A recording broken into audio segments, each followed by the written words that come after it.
Hello, I'm Jenilyn Roberts and I'm with Present Path Tarot. I want to share with you today some thoughts about how to boost your own confidence in listening to your own intuition. So if you have a deck, bring out your deck. If you don't need it. It's just a bonus if you do. And let's take a moment just to talk for a bit about intuition. So intuition is getting out of your head. It's letting yourself get into your physical feeling body. Most CEOs say that they actually make decisions from their gut, and that means from your belly, right? They will listen to the practical side and they'll listen to the logical information, of course, and that's valuable and that's part of the intuitive decision. But their final decision is going to happen from a collusion of all those things together and what their belly is telling them. And we can make really excellent decisions that way. And the more comfortable we get practicing our intuition, the better our readings become, the better our life becomes, because we're constantly making better decisions. So I want you to also remember that this is beneficial to your life whether you read cards or not. And it's about getting into your physical body.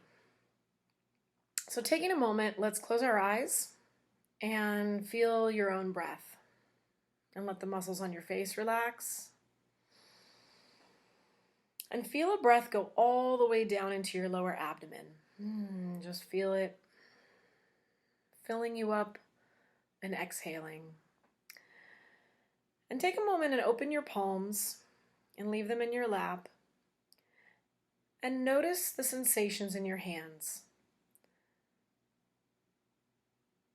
So we choose cards either by shuffling until they feel done or dragging our fingers along and choosing a card. So one thing that's great is if you, before you give a reading, feel your hands and just feel the natural sensations in your hands.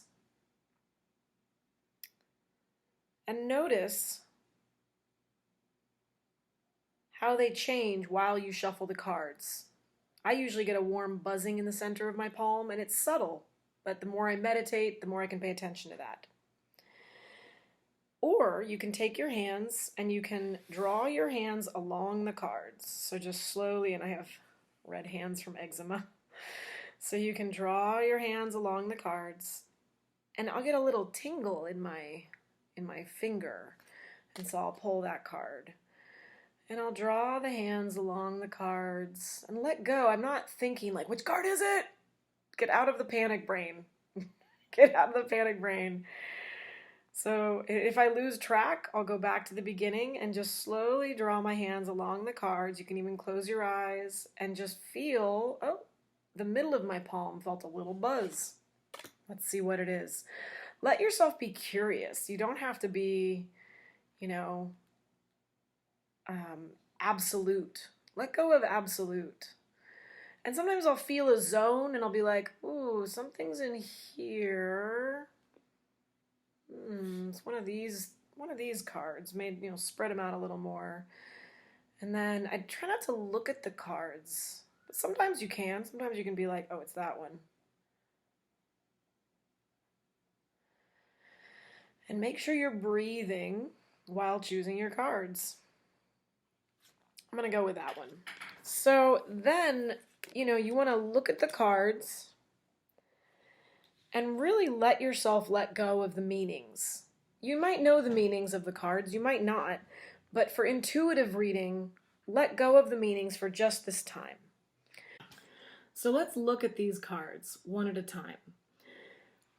I chose the Universal Fantasy Tarot deck because I don't want to get too wrapped up in my knowledge of experiencing this card before, and this is a new deck for me. So I can let go a little easier as a reader when I don't know that deck that well. I might know the meaning of the card traditionally, but the image is going to speak to each of us individually different messages, and that's fine. So if I'm looking at this image, I see a bird, and I see someone on that bird, and it looks like they have a horn, and they're sharing. So immediately I'm thinking, okay, story time. This person is alarming a call of some kind. And they have these fairy creatures, it looks like, who are kind of waking up from the flowers. So I'm going to let myself go, and I want you to let yourself go. Let go of any meaning you know about the Judgment card already. And let yourself just sit with the messages that you see inherent in the image. Let your mind relax and go into your belly as you look at the image rather than your brain. And kind of feel in you, if this were a scene in a movie, what story would be happening here? What's the feeling of this card emotionally?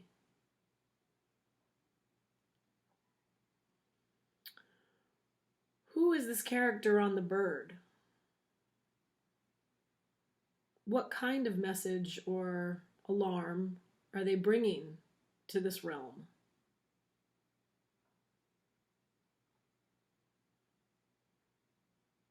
Who are these people waking up? What kind of waking up are they doing? Physical? Emotional? Spiritual? Intellectual? Or just energetic?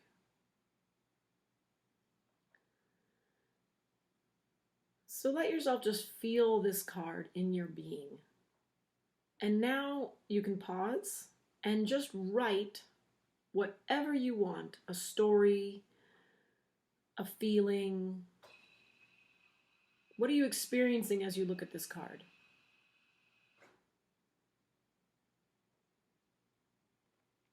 And then we're going to go to the next card and just see how it collides together. I'm going to get more squeezed in here with each card. Okay, so now we have a Two of Pentacles. And this person does not look so happy. Right? I mean, there's some things that are kind of obvious just in the nature of what you're looking at. And what is happening in this card, it looks like they're moving toward this image. And the red of their banner looks very similar to me to the tail of the bird. So I'm just seeing what looks the same to me. And what you see might be different. And there's nothing wrong with that. There's just trust. So now begin to journal a bit about what do you see in the similarities between these two cards, in the coloring, in the characters, in the story that could be happening if these two cards were part of the same movie or story. And let go of being right or wrong. Just go with whatever feels appropriate right now. So now looking at this third card. How does it look the same or different from the others? Let go of the other cards for a moment, and let's just focus on this one card. What do you see here? What stands out to you? Let your eyes drift around the card and just see whatever symbols kind of pop out at you. And then sit with how you feel about each of those. Look at this squirrel right in the eye. Stare down the squirrel and notice how you feel in your belly. It may be different each time that you were to pull this card. He's looking pretty fierce to me today, but you might feel something different, and that's all correct. The beauty about intuition is it's just a matter of practice and play and curiosity, and you're just going to see what makes sense in this moment. Look at the figure writing on the back. And that reminds me that we had a figure writing in the beginning. So let's go back to the whole story we're seeing here. So what direction are the different characters going? And how does that feel? Go into the emotional body of how does it feel that they might be going different directions? And look at how similar these two cards are and how this one really stands out differently. Notice subtle things that are happening, like this is far away, This is a little bit closer, and this is going down into the earth. So we're zooming from further out, from a wider angle to a smaller angle. So we didn't ask a question, so it doesn't matter, but that's the best way to practice. But let's take a moment just to think, well, what would be a story that you could tell with these 3 cards? If it's just a storytelling game. The Judgment card, the 2 of Pentacles, and the Knight of Pentacles. So the beauty of reading cards with intuition is that you're simply letting yourself let go of what you think is right and knowing the meanings of the cards. It's important, don't get me wrong. I'm all for learning the traditional meanings of the cards, but it's important to sometimes pull cards. You don't know why maybe you're not even asking a question. You're just looking at the pictures and letting your eyes let go and drift. And letting your eyes pick up what's similar and different between the cards. And letting yourself relax into play instead of having this pursuit of seeking an answer that the cards have a purpose for, but at this moment, you're just playing. So I think you should give this a practice.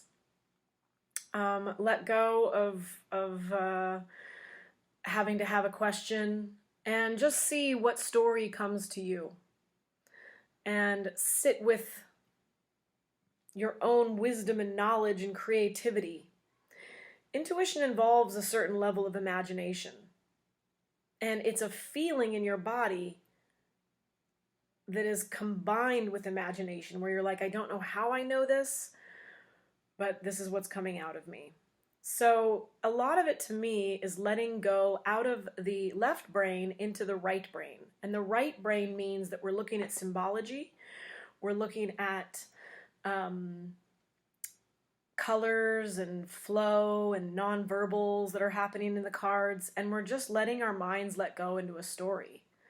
And that's a great way to allow yourself the freedom to speak more freely in readings, because you've done some practice with it. So good luck with this. I hope this helps you today. It's a fun little practice to do, and it's a great one to do with kids. Not necessarily for divination purposes, but a way that they can understand, you're reading with your cards, you're playing with your cards, and you can show them like 3 images, of course, kid-friendly images, maybe not the 10 of Swords, and, picking the cards maybe yourself beforehand with kids, but showing them like, let's tell a story and see what the kids come up with, because it's really neat to see the wisdom of kids and how they can say like, oh, this man is unhappy, or, and learn from that and listen to that. So thanks for listening today, and please subscribe to my page, Present Path. I'm on Facebook, Instagram, and YouTube. And I also have a mailing list. If you come to presentpath.com, you can join my mailing list, and then you'll get updates when these are happening. So have a lovely day, and best of luck in your journey of exploration into the cards. It's a worthwhile tour.